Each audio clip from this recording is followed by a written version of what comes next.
Кой е виновен или кой е невинен за малобройния тираж на вестниците? Опашки пред будките няма, но само на метри от тях можем да забележим стъпновения от хора, чакащи за транспортни карти. Тогава се питаме, интернет ли изяде вестникарската хартия или тя се самоизяде? Защо според вас хората не коментират нищо, когато купуват вестници? Примерно един господин, той е на възраст, идва и казва, търсеше определен вестник, свършил и казва, срамувам се пред жена ми, вика да го разтворя този вестник.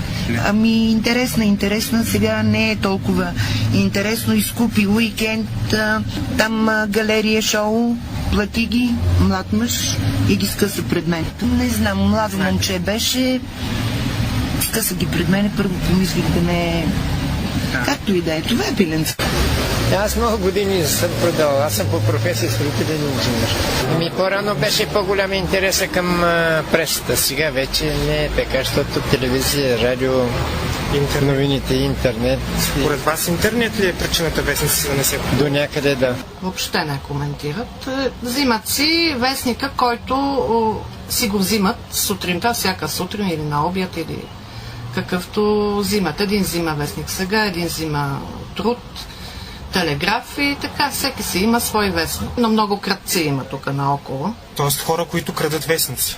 Един Капитал ми откраднаха, примерно. Различни хора има. Според вас вестниците ще умрат ли в България?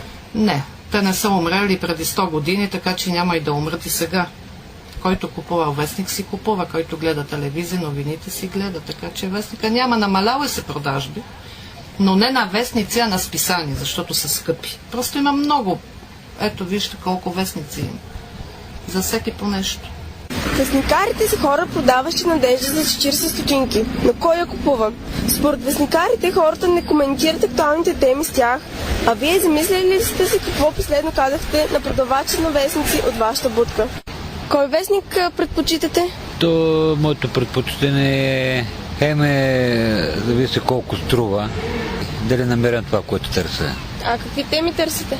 Предвид моя граждански статус, който имам в обществото и на което положение съм, който имам като финансово бито състояние в обществото, след това като граждански статус, нещо и аз да релаксирам, но това не значи, че аз имам лоши помисли. Просто това ме до някъде успокоява, прави ми едни нагласи да се боря по този начин, който виждам, нали, как хората нелепо, които много по-добре загубят, или как стигат на един кръстопът, или какви нещата. Обичам различни футбол да гледам, големи отбори, като Реал Мадрид, автомобилизъм, на най-добрите индикар в Съединените щати. Магнетични са.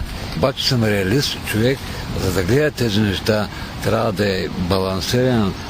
Да има психика. Един човек няма ли психика? Значи той да има психика, трябва да има пуританско възпитание. Не е задължително висше образование, което и аз нямам висше образование. Ако няма пуританско възпитание, каква да е система? И старата, и сегашната не затъпите и болните затварят. Обаче по добро възпитание, един обикновен човек може да помисли, като гледа сира в държавата, да бъде хулиган, или да бъде наркоман, или да бъде крадец. Нали? Аз съм 23 години на улицата. Няма такъв като мене в България. Една медия веднъж не ме покана. Когато е тя, това не е клошар. Той живее като клошар. Защото така ми е удобно заради българския прост народ. И се грал го на комар, жена му го вземала. Не по тя, се е развел. Моето е друго.